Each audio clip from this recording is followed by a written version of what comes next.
नमस्कार दोस्तों, मैं गजेंद्र गंजीर ट्यूटोरियल के ऑनलाइन ई एजुकेशन प्लेटफॉर्म पर आप सभी का स्वागत करता हूं, अभिनंदन करता हूं।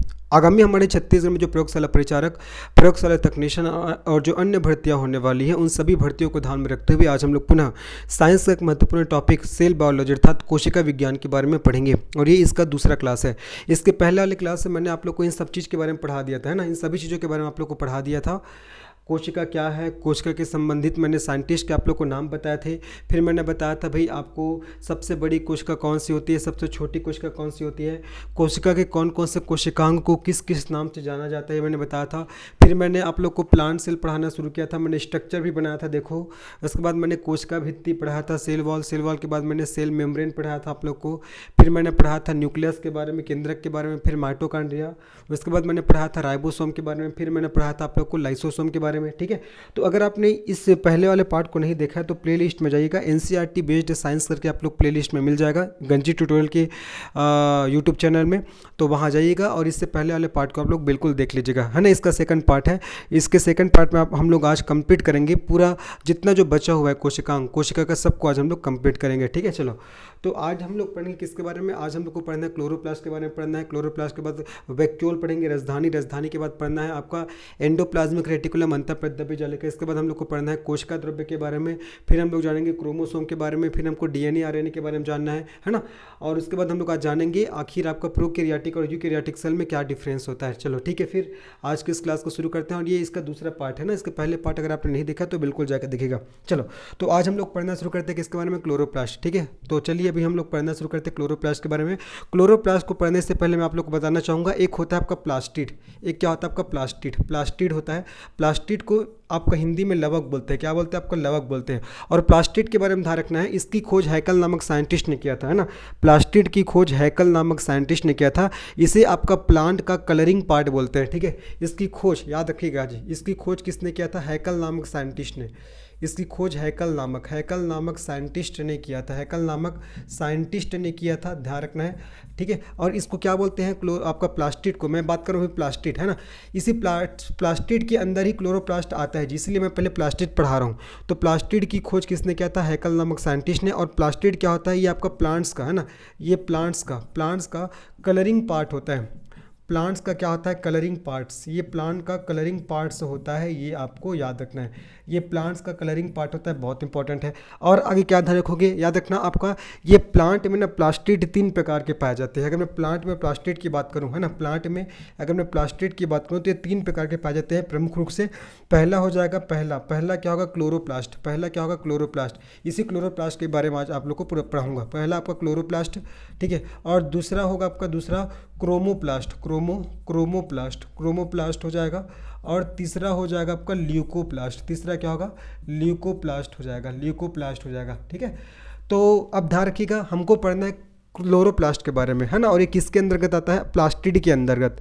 तो मैंने क्या क्या बता दिया, प्लास्टिड को हिंदी में क्या बोलते हैं, लवक बोलते हैं।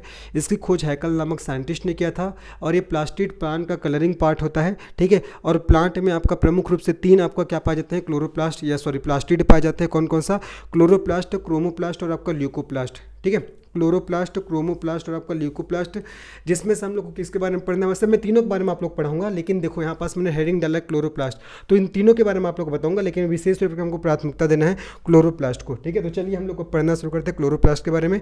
तो क्लोरोप्लास्ट को हिंदी में हरित लवक के नाम से जानते हैं। किस नाम से जानते हैं इसको, हिंदी में हरित लवक बोलते हैं, ठीक है। इसको हिंदी में हरित लवक के नाम से जानते हैं। हरित लवक के नाम से इसको जाना जाता है, किसको, क्लोरोप्लास्ट को, ठीक है जी।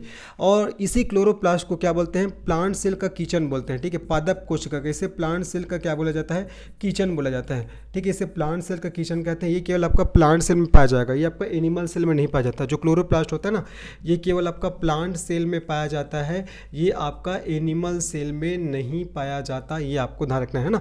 ये आपका क्लोरोप्लास्ट क्या है, एक प्रकार का प्लास्टिड है। क्या है, प्लास्टिड है, मैंने बताया ना, प्लास्टिड अर्थात लवक है। आपका लवक क्या होता है, ये आपका प्लांट्स का कलरिंग पार्ट होता है, ये आपको ध्यान रखना है। तो क्लोरोप्लास्ट को हिंदी में हरित लवक के नाम से जानते हैं, इसको प्लांट सेल का किचन कहा जाता है। और आगे ध्यान रखना, इसी आपको क्लोरोप्लास्ट में क्या होता है, प्रकाश संश्लेषण। इसी में क्या होता है, प्रकाश संश्लेषण। प्रकाश संश्लेषण अर्थात फोटोसिंथेसिस प्रोसेस होता है जी, ठीक है। इसी क्लोरोप्लास्ट में क्या होता है, प्रकाश संश्लेषण की प्रक्रिया होता है, ठीक है। तो मैं बता रहा हूँ क्लोरोप्लास्ट के बारे में क्या क्या बता दिया। देखो क्लोरोप्लास्ट को आपका हिंदी में किस नाम से जानते हैं जी, आपका हरित लवक, ठीक है। इसको हिंदी में हरित लवक के नाम से जानते हैं, मैंने बता दिया, ठीक है। दूसरा चीज़ मैंने बताया, इसको आपका प्लांट सेल का किचन बोलते हैं। क्या बोलते हैं, प्लांट सेल का किचन कहा जाता है।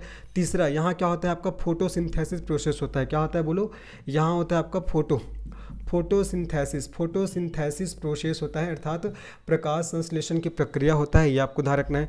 फिर मैंने बताया क्लोरोप्लास्ट में मैंने एक चीज़ आप लोग को ध्यान में रखना है, जो आपका क्लोरोफिल होता है, क्लोरोफिल है ना, क्लोरोफिल जो होता है वो किसके अंदर पाया जाता है, ये क्लोरोप्लास्ट में है ना। तो क्लोरोफिल क्लोरोप्लास्ट के अंदर पाया जाता है, क्लोरोफिल क्लोरोप्लास्ट के अंदर पाया जाता है, क्लोरोप्लास्ट के अंदर पाया जाता है। ये भी आपको ध्यान रखना है, बहुत इंपॉर्टेंट है। और इसी क्लोरोफिल के कारण क्या होता है, इसी क्लोरोफिल के कारण पत्तियों का है ना, पत्तियों का या फलों का या फूलों का, पत्ती फलों और फूलों का रंग कैसा होता है, पत्ती फलों और फूलों का रंग कैसा होता है, इसी क्लोरोफिल के कारण हरा होता है, ग्रीन होता है। ये आपको ध्यान रखना है जी, ठीक है, इंपॉर्टेंट है। एक क्वेश्चन आपके एसआई के एग्जाम पूछा गया था कि आपका जो क्लोरोफिल होता है, क्लोरोफिल में कौन सा आपका एलिमेंट पाया जाता है, तो क्लोरोफिल में मैग्नीशियम पाया जाता है, ये आपको ध्यान रखना है, ठीक है। तो चलो एक बार मैं फटाक से रिवाइज करता हूँ क्या मैंने पढ़ाया। सबसे पहले मैंने बताया क्लोरोप्लास्ट में प्लास्टिड के बारे में, ठीक है। तो प्लास्टिड को हिंदी में लवक बोलते हैं, इसकी खोज हैकल नामक साइंटिस्ट ने किया था।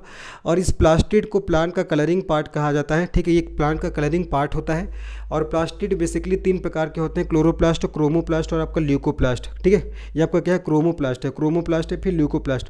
तो अभी हम लोग जान रहे हैं क्लोरोप्लास्ट के बारे में, हम लोग पढ़ रहे हैं। तो क्लोरोप्लास्ट को हिंदी में हरित लवक बोलते हैं, है ना। इसको प्लांट सेल का किचन बोलते हैं, यहाँ फोटोसिंथेसिस प्रोसेस होता है और यही आपका क्लोरोफिल पाया जाता है। और इसी क्लोरोफिल के कारण पत्तियों, फलों इनका रंग कैसा होता है, ग्रीन होता है, हरा होता है, ये आपको ध्यान रखना है ना। और क्लोरोफिल में कौन सा आपका एलिमेंट पाया जाता है, तो मैग्नीशियम, है ना। और याद रखना क्लोरोप्लास्ट के बारे में, यह प्लांट सेल का सबसे बड़ा भाग होता है, सबसे बड़ा भाग होता है, या प्लांट सेल का सबसे बड़ा भाग होता है, ये आपको ध्यान रखना है, सबसे बड़ा भाग होता है, ठीक है। ये आपको ध्यान रखना है जी, प्लांट सेल का। और जो क्लोरोप्लास्ट होता है ये केवल प्लांट सेल में पाया जाएगा ना, ये एनिमल सेल में नहीं पाया जाता। तो ये मैंने बता दिया कि इसके बारे में आप लोग को, क्लोरोप्लास्ट के बारे में आप लोग को बता दिया, ठीक है। क्लोरोप्लास्ट के बारे में आप लोग को बता दिया। अब बारी किसका है, क्रोमोप्लास्ट। तो हरे रंग के पत्तियों, फलों एवं फूलों को छोड़कर, हरे रंग के पत्ती, फल और फूल के लिए तो क्या रिस्पॉन्सिबल होता है, क्लोरोप्लास्ट में तो क्लोरोफिल पाया जाता है। लेकिन हरे रंग के पत्तियों, फलों और फूलों को छोड़कर अन्य रंग के जो पत्ती, फल और फूल होते हैं उसके रंगों के लिए आपका क्रोमोप्लास्ट रिस्पॉन्सिबल होता है, ठीक है। तो ध्यान रखना, हरे रंग के हरे रंग के फलों, हरे रंग के फलों, फूलों एवं पत्तियों को छोड़कर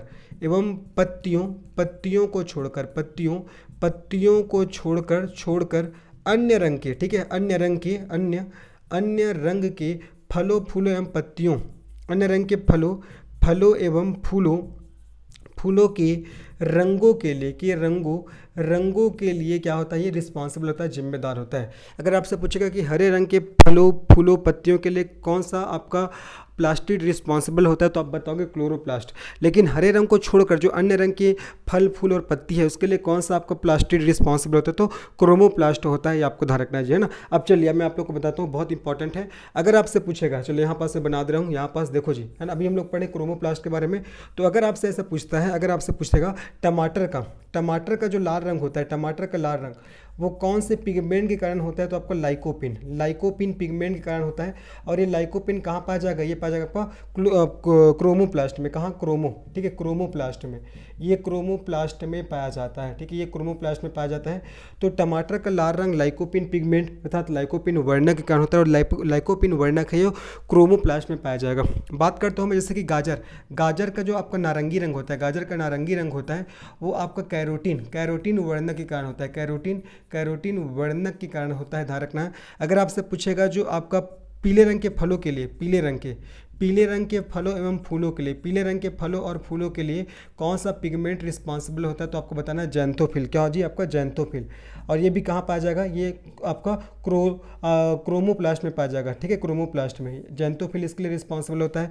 टमाटर का लाल रंग लाइकोपिन, गाजर का नारंगी रंग कैरोटीन और पीले रंग के फलों और फूलों के लिए जैंथोफिल नामक वर्णक रिस्पॉन्सिबल होता है, जो कि पाया जाता है क्रोमोप्लास्ट में।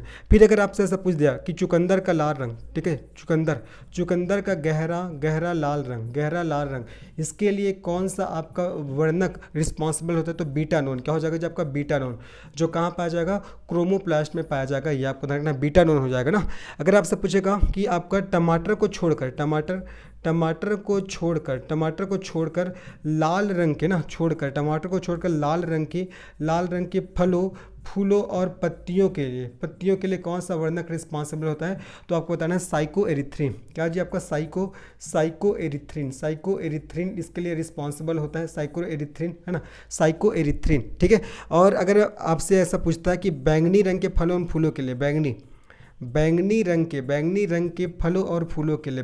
के फलों और फूलों के लिए कौन सा पिगमेंट रिस्पॉन्सिबल होता है, तो आपको बताना है साइकोसाइनिन, ठीक है, साइकोसाइनिन, ये आपको ध्यान रखना है। और ये जितने जो मैंने पिगमेंट बताए, ये जो मैं वर्णक का नाम लिख रहा हूँ, ये सब कहाँ पाया जाएगा, को आपका क्रोमोप्लास्ट में। कहाँ, क्रोमोप्लास्ट में, ठीक है। तो मैंने बताया, देखो क्रोमोप्लास्ट के बारे में मैंने क्या बताया कि क्रोमोप्लास्ट के बारे में मैंने बताया कि हरे रंग के फलों, फूलों एवं पत्तियों को छोड़कर अन्य रंग के फलों एवं फूलों के लिए रंगों के लिए कौन सा आपका प्लास्टिड रिस्पॉन्सिबल होता है, क्रोमोप्लास्ट रिस्पॉन्सिबल होता है, ठीक है। क्रोमोप्लास्ट में बहुत सारे पिगमेंट अर्थात वर्णक पाए जाते हैं। जैसे कि मैंने बताया, आपका टमाटर का जो लाल रंग होता है लाइकोपिन वर्णक के कारण होता है, जो कि पाया जाएगा क्रोमोप्लास्ट में। गाजर का नारंगी रंग कैरोटीन के कारण। पीले रंग के फलों में रंग किसके कारण होता है, जैंथोफिल वर्णक के कारण, जो कि पाया जाता है क्रोमोप्लास्ट में। चुकंदर का जो गहरा लाल रंग बीटानोन के कारण होता है। टमाटर को छोड़कर लाल रंग के फल, फूलों एवं पत्तियों में साइकोएरिथ्रिन पाया जाता है। और आपका बैंगनी रंग के फलों और फूलों में साइकोसाइनिन नामक वर्णक पाया जाता है। और ये सभी वर्णक या पिगमेंट है, ये सब आपका क्रोमोप्लास्ट में पाया जाते हैं। कहाँ पाया जाता है, क्रोमोप्लास्ट में। जितने जो मैंने इधर पिगमेंट के नाम लिखे हैं, पिगमेंट को हिंदी में बोलते हैं वर्णक, ये सब कहाँ पाया जाता है, आपका क्रोमोप्लास्ट में पाए जाते हैं। तो हरे रंग के पत्ती, फलों और फूलों को छोड़कर अन्य रंग के जो पत्ती, फलों और फूलों में जो रंग होता है, वो आपका क्रोमोप्लास्ट में पाया जाने वाले वर्णक अर्थात पिगमेंट के कारण होता है। ये आपको ध्यान रखना है जी, ठीक है। आगे बढ़ते हैं, देखिए आगे बढ़ते हैं। ये ल्यूकोप्लास्ट होता है। ल्यूकोप्लास्ट क्या होता है, ये आपका कलरलेस होता है। क्या होता है आपका जी, कलरलेस, ठीक है। ये क्या होता है, कलरलेस होता है। ये आपका रंगहीन होता है। क्या होता है जी, आपका रंगहीन होता है, ठीक है। ये कलरलेस अर्थात रंगहीन होता है। ये आपको अच्छे से ध्यान रखना बहुत इंपॉर्टेंट है ना। जो ल्यूकोप्लास्ट होता है, ये कैसा होता है, कलरलेस होता है, रंगहीन होता है। तो मैंने आपको बता दिया किसके बारे में, क्लोरोप्लास्ट के बारे में, है ना। चलो, तो हमारा पहला टॉपिक चल रहा था क्लोरोप्लास्ट। तो मैंने इससे पहले आपको बताया प्लास्टिड के बारे में। प्लास्टिड की खोज हैकल नामक साइंटिस्ट ने किया। ये प्लांट का कलरिंग पार्ट होता है।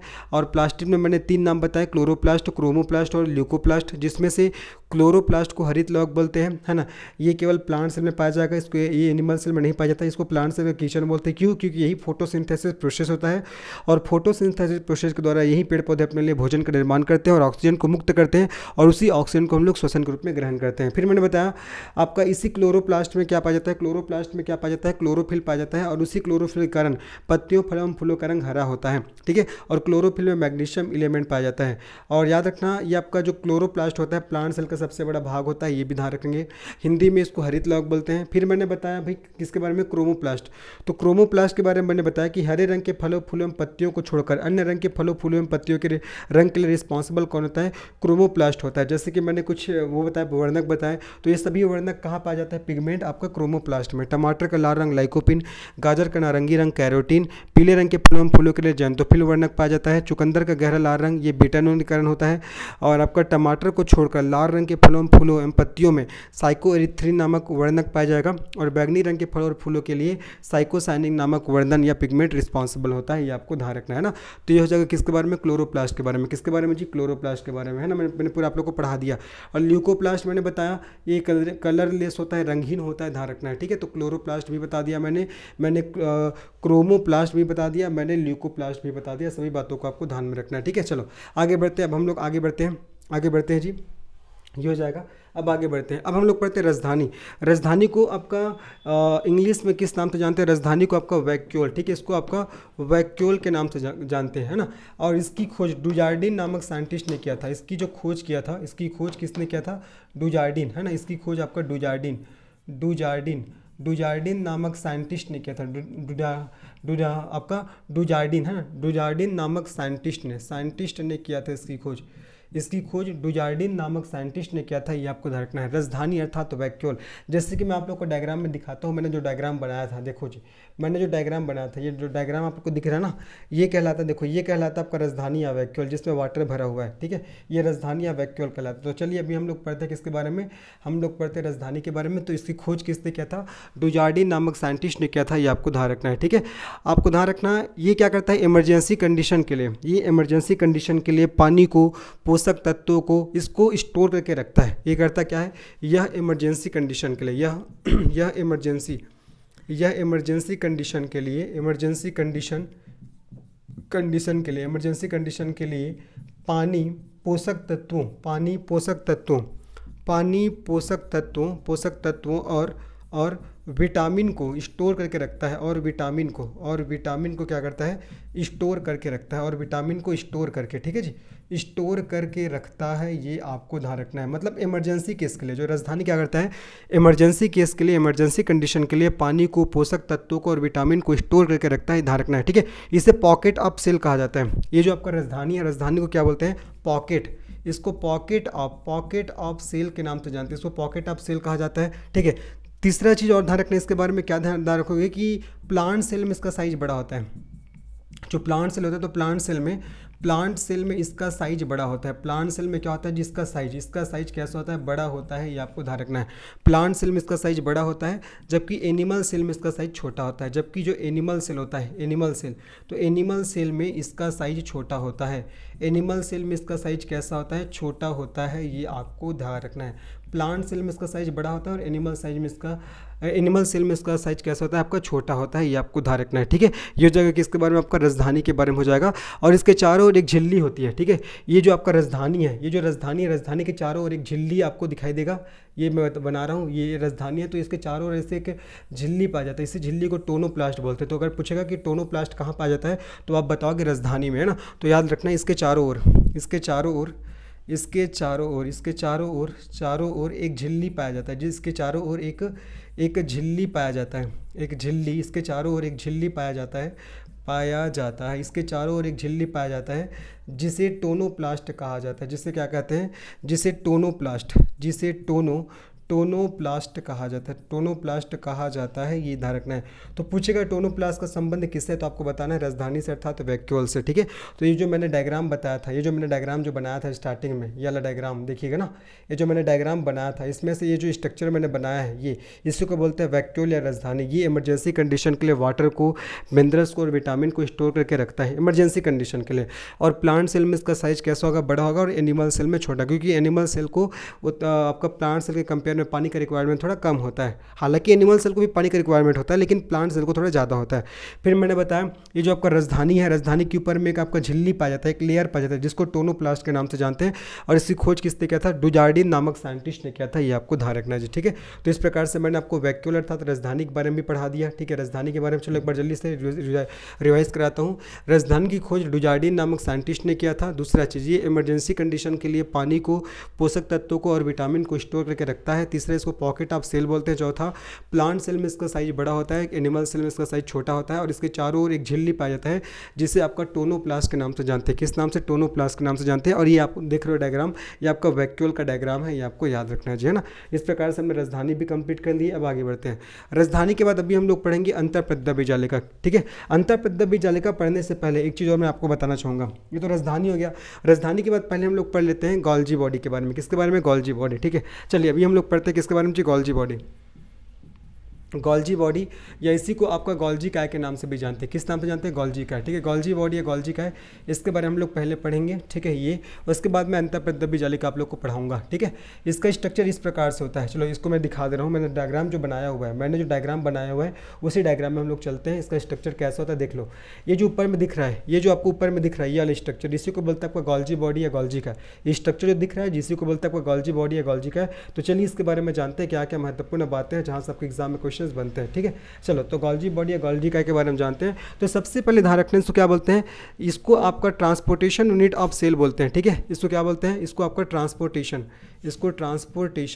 ट्रांसपोर्टेशन यूनिट, इसको ट्रांसपोर्टेशन यूनिट ऑफ सेल कहा जाता है, सेल कहा जाता है इसे, ट्रांसपोर्टेशन यूनिट ऑफ सेल कहा जाता है। कहने का तात्पर्य क्या है, इसे आपका कोशिका का परिवहन यूनिट बोलते हैं। क्या बोलते हैं जी, कोशिका का, इसे कोशिका का परिवहन यूनिट, इसे कोशिका का परिवहन यूनिट बोला जाता है। ठीक है, परिवहन यूनिट कहा जाता है। ट्रांसपोर्टेशन यूनिट मतलब परिवहन यूनिट है ना, इसे कोशिका का परिवहन यूनिट बोलते हैं। दूसरा चीज़ आपको ध्यान रखना है, दूसरा चीज़ ध्यान रखना, इसको ना एनिमल सेल में, इसको आपका गोल्जी बॉडी को एनिमल सेल में क्या बोलते हैं, एनिमल सेल में इसको बोलते हैं गोल्जी बॉडी। एनिमल सेल में इसको गोल्जी बॉडी या गोल्जी काय बोलते हैं, गोल्जी बॉडी या गोल्जी काय। एनिमल सेल में इसको गोल्जी बॉडी या गोल्जी काय के नाम से जानते हैं। लेकिन अगर मैं प्लांट सेल की बात करता हूँ तो प्लांट सेल में इसको क्या बोलते हैं, डिक्टियोसोम बोलते हैं। ठीक है जी, प्लांट सेल में इसको डिक्टियोसोम के नाम से जानते हैं। तो प्लांट सेल में गोल्जी बॉडी को डिक्टियोसोम के नाम से जानते हैं, ये आपको अच्छे से याद रखना है। ठीक है, इसे आपका ट्रैफिक पुलिस ऑफ सेल भी बोलते हैं। क्यों बोलते बता रहा हूँ, इसको आपका ट्रैफिक पुलिस, ठीक है, इसको ट्रैफिक पुलिस ऑफ सेल भी कहा जाता है। और इसको पैकर्स, ठीक है, पैकर्स ऑफ सेल भी कहते हैं। Traffic police of cell, packers of cell और ट्रांसपोर्टेशन यूनिट ऑफ सेल, ये सब किसके नाम है, गोल्जी बॉडी के। अब देखो, इसको पैकर्स ऑफ सेल क्यों बोलते हैं, ट्रैफिक पुलिस ऑफ सेल क्यों बोलते हैं, क्योंकि ये करता क्या है, गोल्जी बॉडी करता क्या है, डायरेक्टर इसका काम क्या है, तो ये प्रोटीन की पैकिंग करता है और उसे ट्रांसफर करने का कार्य करता है। ये क्या करता है, प्रोटीन की पैकिंग करता है। ये क्या करेगा, प्रोटीन की पैकिंग करता है तथा उसको ट्रांसफ़र करने का कार्य करता है, तथा उसको ट्रांसफ़र करने का कार्य करता है। ठीक है, कार्य करता है। अब इसको समझा रहा हूँ ना, ट्रांसफ़र करने का कार्य करता है। ये क्या करता है, ये प्रोटीन की पैकिंग करेगा और उसको ट्रांसफ़र करने का कार्य करता है, ये आपको ध्यान रखना है। देखो, अभी मैंने बताया था, इससे पहले मैंने बताया था कि जो आपका प्रोटीन का निर्माण कहाँ होता है, आपका राइबोसोम में होता है। ठीक है, प्रोटीन का निर्माण कहाँ होता है, आपका राइबोसोम, इसलिए राइबोसोम को प्रोटीन की फैक्ट्री कहते हैं। तो देखो, ये आपका राइबोसोम यहाँ चिपका हुआ है, जो रेड कलर का स्ट्रक्चर दिख रहा है इसको राइबोसोम बोलते हैं। मैंने पूरे इससे पहले वाले पार्ट में पढ़ा था राइबोसोम के बारे में। तो ये रेड कलर का जो स्ट्रक्चर चिपका हुआ है इसको राइबोसोम बोलते हैं। ठीक है, तो राइबोसोम यहाँ बिखरा हुआ है। राइबोसोम कोशिका द्रव्य में भी पाया जाता है, राइबोसोम माइटोकॉन्ड्रिया में भी खुद का राइबोसोम पाया जाता है। तो भैया, कोशिका द्रव्य में जो आपका राइबोसोम पाया जाएगा, तो हर एक राइबोसोम में क्या होगा, प्रोटीन का निर्माण होगा। तो सपोज यहाँ एक राइबोसोम है तो यहाँ राइबोसोम में प्रोटीन बनेगा, यहाँ राइबोसोम है तो यहाँ प्रोटीन बनेगा, यहाँ राइबोसोम है तो यहाँ प्रोटीन बनेगा। तो सब प्रोटीन इधर उधर बिखरा रहता है। तो उस सब बिखरे हुए प्रोटीन को क्या करता है, पैकिंग करता है। कौन, गोल्जी बॉडी। जो इधर उधर जो प्रोटीन बिखरा रहता है ना, उस सबको एक जगह ला के इकट्ठा करता है, उसको पैकिंग करता है। ठीक है, इसलिए इसको पैकेजर के नाम से जानते हैं। साथ ही साथ इसको आपका ट्रैफिक पुलिस क्यों बोलते हैं, क्योंकि जगह जगह क्या है, जगह जगह प्रोटीन पड़ा हुआ है। देखो, राइबोसोम तो कोशिका द्रव्य में पाया जाता है, तो राइबोसोम किसका निर्माण करेगा, प्रोटीन का। तो जगह जगह प्रोटीन पड़ा रहेगा, तो उसको एक जगह व्यवस्थित करता है, पैकिंग करता है। व्यवस्थित तभी होगा जब वो मतलब पैकिंग तभी होगा जब वो व्यवस्थित होगा। आप किसी चीज़ को पैकिंग कब करोगे, जब वो व्यवस्थित हो जाएगा। तो व्यवस्थित करता है, इसीलिए इसको आपका ट्रैफिक पुलिस ऑफ सेल बोलते हैं। क्योंकि इधर उधर क्या होता है, इधर उधर प्रोटीन है वो फैला रहता है, तो उसको आपका व्यवस्थित करके पैकिंग करने का काम कौन करता है, आपका गोल्जी बॉडी करता है। साथ ही साथ उसको ट्रांसपोर्ट करने का भी कार्य करता है। इसीलिए क्या बोलते हैं, गोल्जी बॉडी को ट्रांसपोर्टेशन यूनिट बोलते हैं जी, है ना। मैंने क्या पढ़ा रहा हूँ, देखो, इसलिए गोल्जी बॉडी को क्या बोलते हैं, गोल्जी बॉडी को आपको ट्रांसपोर्टेशन यूनिट बोलते हैं, ट्रैफिक पुलिस ऑफ सेल बोलते हैं, पैकेजर्स ऑफ सेल बोला जाता है। ठीक है, ये प्रोटीन की पैकिंग करता है और साथ ही साथ उसको ट्रांसफर करने का कार्य करता है, ये आपको ध्यान रखना है। ठीक है, तो ये किसके बारे में हो जाएगा, आपका गोल्जी बॉडी के बारे में। एक बार पुनः सुनेंगे मैंने क्या क्या बताया गोल्जी बॉडी के बारे में, कि कोशिका के इसको परिवहन यूनिट बोला जाता है। ठीक है, परिवहन यूनिट या ट्रांसपोर्टेशन यूनिट बोलते हैं। ये एनिमल सेल में इसको गोल्जी बॉडी या गोल्जी का कहते हैं, लेकिन प्लांट सेल में इसको डिक्टियोसोम के नाम से जानते हैं। इसको ट्रैफिक पुलिस ऑफ सेल बोलते हैं, इसको पैकर्स ऑफ सेल कहा जाता है। और यहाँ प्रोटीन की ये क्या करता है, प्रोटीन की पैकिंग करता है तथा उसको ट्रांसफर करने का कार्य करता है, ये आपको ध्यान रखना है। ठीक है, और ये आपका केवल आपका यूकैरियोटिक सेल में पाया जाता है। ठीक है, ये किसमें, आपका यूकैरियोटिक सेल में, याद रखना, यह केवल यूकैरियोटिक सेल में पाया जाता है। यूकैरियोटिक, मैं अभी लास्ट में पढ़ाऊंगा आपको यूकैरियोटिक और प्रोकैरियोटिक सेल में डिफरेंस क्या होता है। तो यह केवल यूकैरियोटिक सेल में पाया जाता है, यूकैरियोटिक सेल में पाया जाता है, ये आपको ध्यान रखना है जी। ठीक है, यह केवल आपका यूकैरियोटिक सेल में पाया जाता है। तो इस प्रकार से मैंने आप लोग को गोल्जी बॉडी के बारे में पूरा बता दिया, अच्छे से इसको याद करिएगा। अब आगे पढ़ते हैं किसके बारे में, अंतःप्रद्रव्य जालिका, जिसको इंग्लिश में किस नाम से जानते हैं, इसको इंग्लिश में आपका एंडोप्लाज्मिक रेटिकुलम बोलते हैं। क्या बोलते हैं, जिसको इंग्लिश में आपका एंडोप्लाज्मिक रेटिकुलम के नाम से जानते हैं। तो चलिए इसके बारे में हम लोग पढ़ना शुरू करते हैं। ठीक है, इसके बारे में, इसको इंग्लिश में क्या बोलते हैं, एंडोप्लाज्मिक रेटिकुलम, इसको इंग्लिश में एंडोप्लाज्मिक रेटिकुलम के नाम से इसको जाना जाता है। शॉर्ट फॉर्म में इसको ER बोलते हैं। क्या बोलते हैं, शॉर्ट फॉर्म में इसको ER बोला जाता है। चलिए, तो याद रखना, जो अंतःप्रद्रव्य जालिका होता है, ये आपका नेटवर्क ऑफ मेम्ब्रेन होता है। क्या होता है, आपका नेटवर्क ऑफ मेम्ब्रेन होता है। ठीक, क्या होता है जी आपका नेटवर्क ऑफ मेम्ब्रेन, अर्थात ये होता क्या है, ये आपका बहुत सारे झिल्लियों का जाल होता है। ठीक है, ये आपका बहुत सारे झिल्लियों का जाल होता है, ध्यान रखना। यह बहुत सारे झिल्लियों का, देखो ये स्ट्रक्चर दिख रहे हो, तो ये क्या होता है, बहुत सारे झिल्लियों का जाल है। ये जो दिख रहा है ना, ये स्ट्रक्चर यही कहलाता है आपका क्या, ये कहलाता है आपका एंडोप्लाज्मिक रेटिकुलम। ठीक है, तो ये क्या होता है आपका बहुत सारे झिल्लियों का, ठीक है, झिल्लियों का क्या होता है, जाल होता है। ये बहुत सारे झिल्लियों का क्या होता है आपका जाल होता है। ये नेटवर्क ऑफ मेम्ब्रेन होता है, ये आपको ध्यान रखना है। तीसरा चीज़, ये आपका केवल किस में पाया जाता है, आपका यूकैरियोटिक सेल में। ठीक है, ये आपका केवल यूकैरियोटिक सेल में पाया जाता है, यूकैरियोटिक सेल में। और ये आपका प्रोकैरियोटिक सेल में आपका ये नहीं पाया जाता है, ये आपको ध्यान रखना है ना। तो endoplasmic reticulum, network of membrane, ये आपका बहुत सारे झिल्लियों का जाल होता है। ये आपका यूकैरियोटिक सेल में पाया जाता है, आपका प्रोकैरियोटिक सेल में नहीं पाया जाता। और इसका निर्माण किससे होता है, ध्यान रखना, इसका निर्माण आपका केंद्रक की दोहरी झिल्ली से होता है, मैंने पढ़ा था, है ना। चलो मैं डायग्राम दिखाऊंगा इसके लिखने के बाद। इसका निर्माण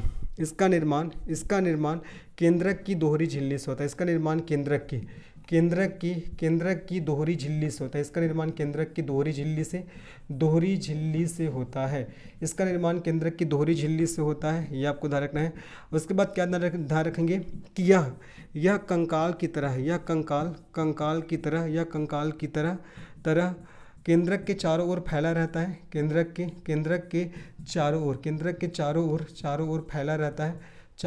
फैला रहता है। केंद्र के चारों ओर फैला रहता है और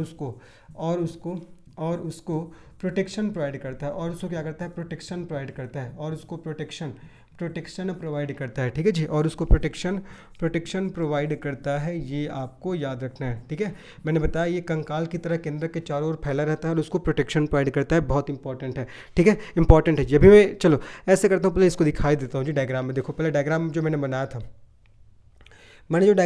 देखिए ये आपका क्या है, ये केंद्रक है। ये क्या है, केंद्रक है। ये केंद्रक बीच में दिख रहे हो, तो इसके चारों ओर देखो, ये देखो इधर, तो इसके चारों ओर एक कंकालनुमा स्ट्रक्चर दिख रहा है। और इसका भी निर्माण केंद्रक की दोहरी झिल्ली से होता है, क्योंकि मैंने बताया था केंद्रक का स्ट्रक्चर है वो दोहरी झिल्ली से घिरा होता है। तो वही दोहरी झिल्ली आगे बढ़कर आपका किसका, अंतःप्रद्रव्य जालिका अर्थात एंडोप्लाज्मिक रेटिकुलम का निर्माण करती है। ठीक है, तो ये केंद्रक के चारों ओर देखो बिखरा रहता है और एक प्रकार से केंद्र को सुरक्षा प्रदान करता है, कंकाल की तरह बिखरा हुआ है और उसको सुरक्षा प्रदान करता है, ये आपको ध्यान रखना है, इंपॉर्टेंट है ना। ठीक है, चलो आगे बढ़ते हैं। अब हम लोग आगे बढ़ते हैं, जो पढ़ रहे थे याद रखना, जो आपका एंडोप्लाज्मिक रेटिकुलम होता है, ये आपका दो प्रकार का होता है। ठीक है, जो एंडोप्लाज्मिक रेटिकुलम होता है, जो ईआर होता है, ठीक है, जिसको शॉर्ट फॉर्म में आपका ईआर बोलते हैं। तो याद रखना, जो आपका एंडोप्लाज्मिक रेटिकुलम होता है, अंतःप्रद्रव्य जालिका होता है, ये आपका बेसिकली दो प्रकार का होता है।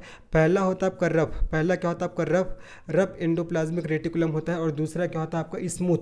पहला रफ एंडोप्लाज्मिक रेटिकुलम, दूसरा स्मूथ एंडोप्लाज्मिक रेटिकुलम, अर्थात आपका चिकनी, इसको बोलेंगे आपका रफ को क्या बोलेंगे, रफ अर्थात खुरदुरी, है ना। रफ अर्थात क्या होगा, खुरदुरी। तो खुरदुरी अंतःप्रद्रव्य जालिका क्या हो जाएगा, खुरदुरी अंतःप्रद्रव्य जालिका हो जाएगा। और एक हो जाएगा आपका चिकनी अंतःप्रद्रव्य जालिका, एक होगा आपका चिकनी अंतःप्रद्रव्य जालिका। ठीक है, स्मूथ। तो एक क्वेश्चन आता है कि किस में आपका राइबोसोम आपका उपस्थित होता है। देखो मैंने बताया कि जो आपका एंडोप्लाज्मिक रेटिकुलम होता है, जो अंतःप्रद्रव्य जालिका होता है, ठीक है, जो अंतःप्रद्रव्य जो जालिका होता है, ये बेसिकली दो प्रकार का होता है, एक आपका रफ हो जाएगा और एक आपका स्मूथ हो जाएगा। तो याद रखना, आपका रफ एंडोप्लाज्मिक रेटिकुलम में क्या होता है, इसमें आपका इसके सरफेस में राइबोसोम चिपका होता है। ठीक है, याद रखना, यह उपस्थित होता है इसके सरफेस में राइबोसोम उपस्थित होता है, चिपका रहता है। राइबोसोम उपस्थित होता है, ध्यान रखना, उपस्थित होता है। इसके सरफेस में राइबोसोम उपस्थित होता है और ये क्या करता है, ये प्रोटीन संश्लेषण कार्य करता है। ठीक है, ये क्या करता है, ये प्रोटीन संश्लेषण का कार्य करता है, प्रोटीन संश्लेषण का कार्य करता है। और अगर मैं स्मूथ और रफ एंडोप्लाज्मिक रेटिकुलम दोनों की अगर बात करूं, तो ये ज़्यादा स्टेबल होता है। क्या होता है जी आपका, यह ज़्यादा स्टेबल होता है, यह ज़्यादा स्टेबल होता है, ये आपको ध्यान रखना है। चलो अब देखते हैं स्मूथ एंडोप्लाज्मिक रेटिकुलम। तो स्मूथ एंडोप्लाज्मिक रेटिकुलम के सरफेस में, इसके सरफेस में राइबोसोम उपस्थित नहीं होता। इसके सरफेस में राइबोसोम उपस्थित नहीं होता, इसके सरफेस में राइबोसोम उपस्थित नहीं होता, ये आपको ध्यान रखना है, नहीं होता है, ठीक है। और ये किसका संश्लेषण करता है, ये आपका वसा का, ये वसा अर्थात फैट का, ये वसा अर्थात फैट का संश्लेषण करता है, फैट का क्या करता है जी, संश्लेषण करता है, ठीक है। ये वसा अर्थात फैट का संश्लेषण करता है। तीसरा चीज़ आपको ध्यान रखना है, ये आपका ज़्यादा स्टेबल नहीं होता है ना। तो मैंने बताया जो एंडोप्लाज्मिक रेटिकुलम होता है ये बेसिकली दो प्रकार का होता है, आपका रफ एंडोप्लाज्मिक रेटिकुलम और दूसरा स्मूथ एंडोप्लाज्मिक रेटिकुलम, जिसमें से रफ एंडोप्लाज्मिक रेटिकुलम को हिंदी में खुरदुरी अंतःप्रद्रव्य जालिका बोलते हैं और इस आपका स्मूथ एंडोप्लाज्मिक रेटिकुलम को चिकनी अंतःप्रद्रव्य जालिका कहते हैं। तो जो खुरदुरी अंतःप्रद्रव्य जालिका है इसके सरफेस में राइबोसोम उपस्थित होता है, जबकि आपका चिकनी अंतःप्रद्रव्य जालिका के सरफेस में राइबोसोम उपस्थित नहीं होता है और ये प्रोटीन का संश्लेषण करता है और ये आपका वसा का संश्लेषण करता है और ये ज़्यादा स्टेबल होता है, ठीक है। और जैसे कि मैंने आप लोग को डायग्राम में दिखाया है, देखो डायग्राम में मैंने दिखाया हुआ है बना के, है ना। क्या बनाते हैं देखो डायग्राम में, ये आपका देखो ये आपका रेड कलर का जो आपका स्ट्रक्चर दिख रहा है, रेड कलर का चिपका हुआ, इसको बोलते हैं राइबोसोम।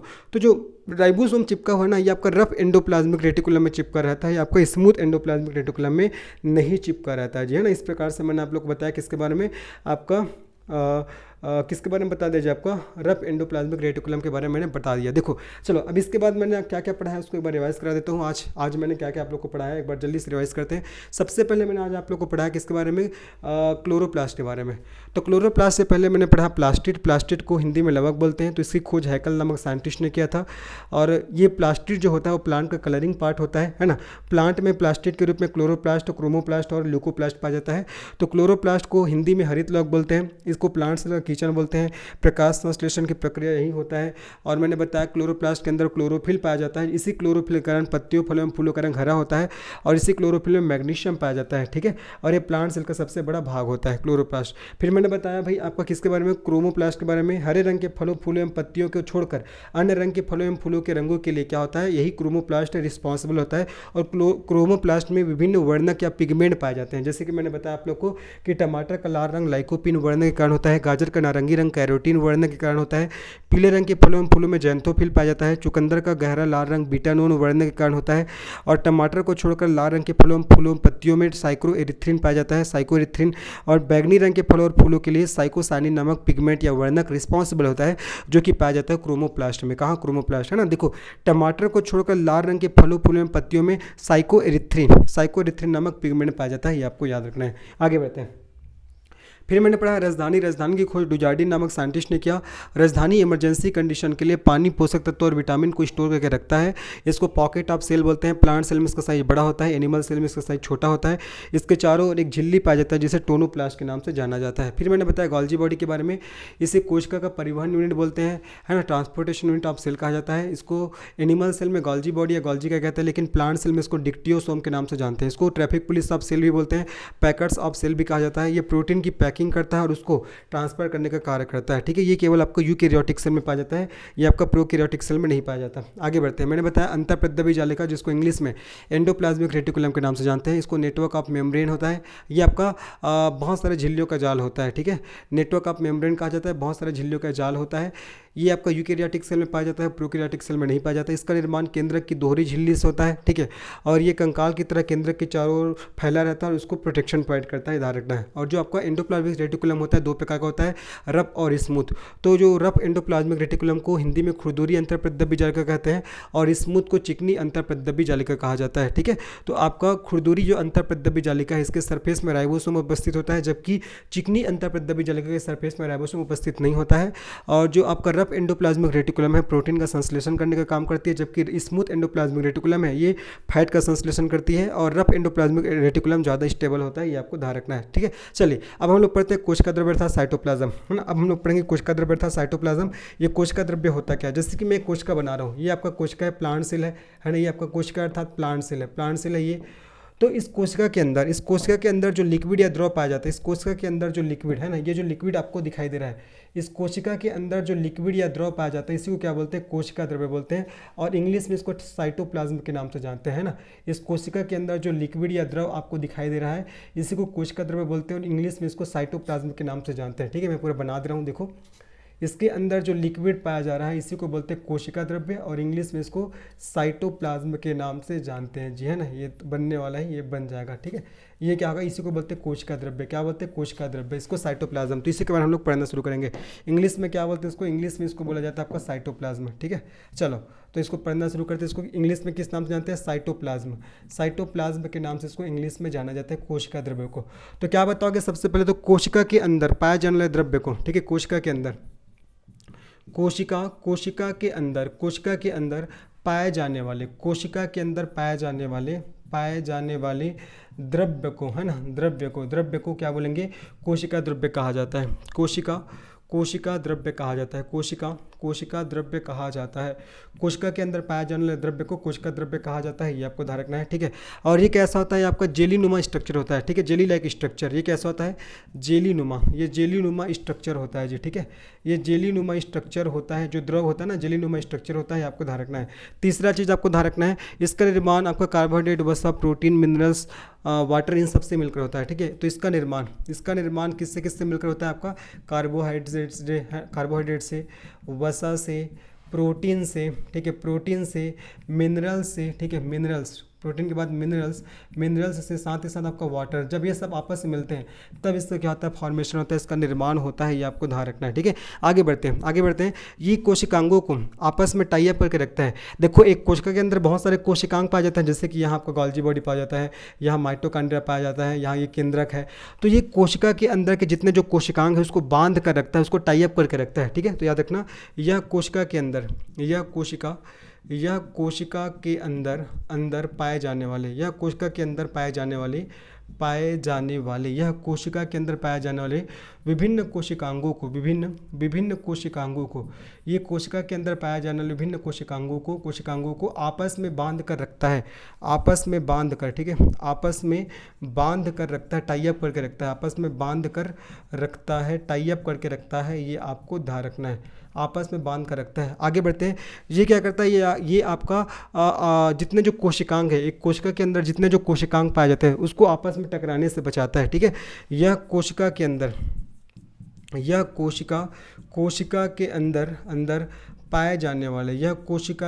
पाए जाने वाले विभिन्न कोशिकांगों को आपस में टकराने से बचाता है, विभिन्न कोशिकांगों को आपस में टकराने से बचाता है, आपस में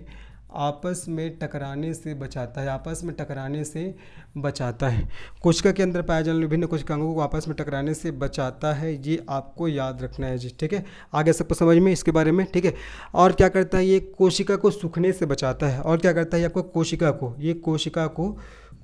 को सूखने से बचाता है, कोशिका को सूखने से, ठीक है, सूखने से क्या करता है, ये बचाता है, कोशिका को सूखने से बचाता है। तो ये सब कोशिका द्रव्य के कार्य हो जाएंगे। एक बार पुनः सुनेंगे, कोशिका द्रव्य को इंग्लिश में साइटोप्लाज्म बोलते हैं, कोशिका के अंदर पाए जाने वाले द्रव्य को कोशिका द्रव्य कहा जाता है। ये जेलीनुमा स्ट्रक्चर होता है, ये पूरा है ना, जेलीनुमा स्ट्रक्चर होता है।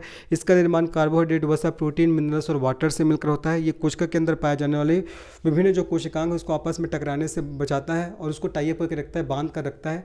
और ये कोशिका के अंदर पाए जाने वाले विभिन्न कोशिकांगों को आपस में टकराने से बचाएगा, साथ ही साथ कोशिका को सूखने से बचाता है, ये आपको याद रखना है। साथ ही साथ ये कोशिका के अंदर जितने जो कोशिकांग आते हैं ना उसको पोषण प्रदान करता है, न्यूट्रिशन भी प्रोवाइड करने का ये काम करता है। तो ये सब किसके बारे में जाएगा, कोशिका द्रव्य था साइटोप्लाज्म, है ना। तो मैंने कोशिका द्रव्य भी पढ़ा दिया आप लोग को। चलो कोशिका द्रव्य के बाद आगे बढ़ते हैं। अब आगे बढ़ते क्रोमोसोम। ये देखो, ये आपको क्रोमोसोम दिखाई दे रहा है ना। क्रोमोसोम को आपका हिंदी में किस नाम से जानते हैं, गुणसूत्र के नाम से। इसको हिंदी में किस नाम से जानते हैं जी, गुणसूत्र। तो चलिए अभी हम लोग पढ़ेंगे किसके बारे में, क्रोमोसोम के बारे में, अर्थात गुणसूत्र के बारे में। तो जब डीएनए के साथ, है ना, जब डीएनए के साथ हिस्टोन प्रोटीन मिलता है, अभी डीएनए क्या होता है मैं पढ़ाऊंगा आपको, लेकिन फिलहाल ध्यान रखना, जब डीएनए के साथ, ठीक है, जब डीएनए के साथ हिस्टोन प्रोटीन मिलता है, जब डीएनए के साथ हिस्टोन प्रोटीन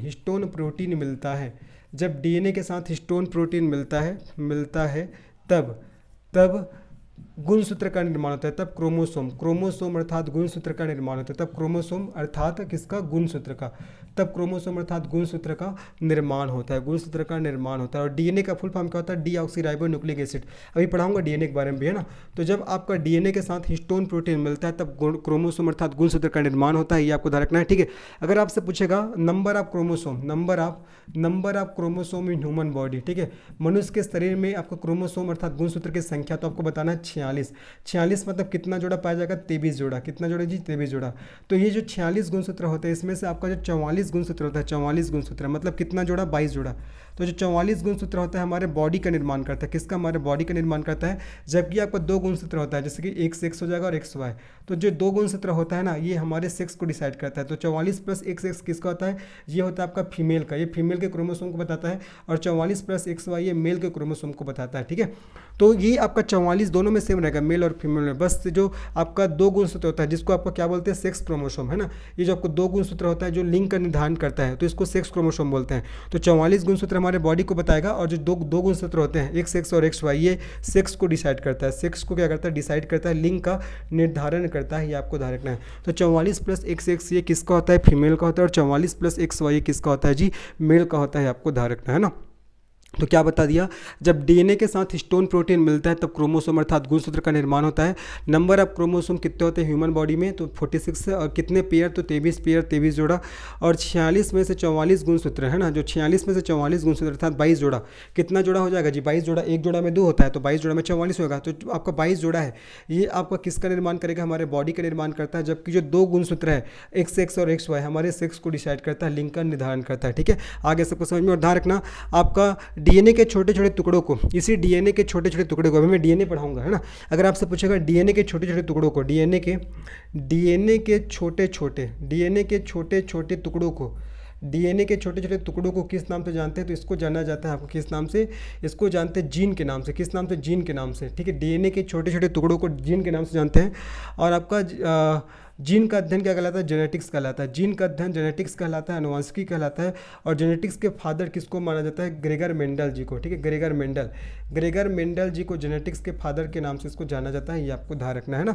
तो मैंने क्या पढ़ा दिया क्रोमोसोम के बारे में, कि जब डीएनए के साथ हिस्टोन प्रोटीन मिलता है तब किसका निर्माण होता है, आपका क्रोमोसोम का निर्माण होता है, ये आपको ध्यान रखना है।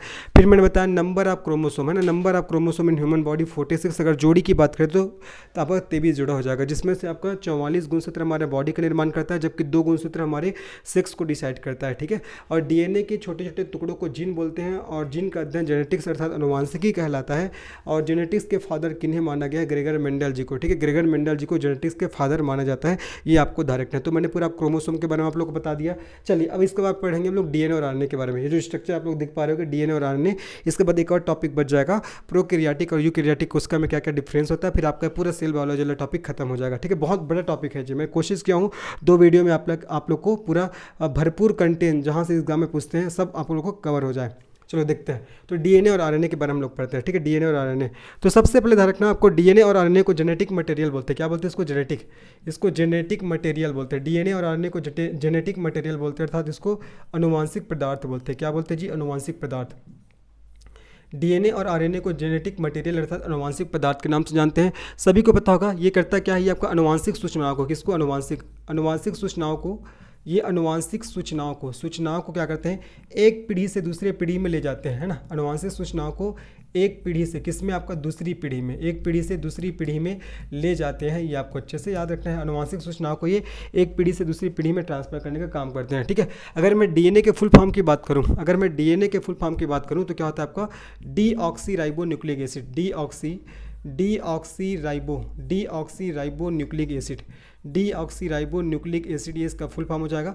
उसी प्रकार अगर मैं आरएनए का फुल फॉर्म की बात करता हूं तो क्या होगा आपका, राइबोन्यूक्लिक एसिड। क्या हो जाएगा जी आपका, राइबोन्यूक्लिक एसिड। आरएनए का फुल फॉर्म क्या होता है, राइबोन्यूक्लिक एसिड हो जाएगा, ये आपको अच्छे से ध्यान रखना है, ठीक है। तो अगर मैं बात करता हूँ आपका न्यूक्लियस में, केंद्रक में, अगर मैं केंद्रक की बात करता हूँ, न्यूक्लियस की बात करता हूँ, तो केंद्रक में आपका 2 प्रकार के एसिड पाए जाते हैं।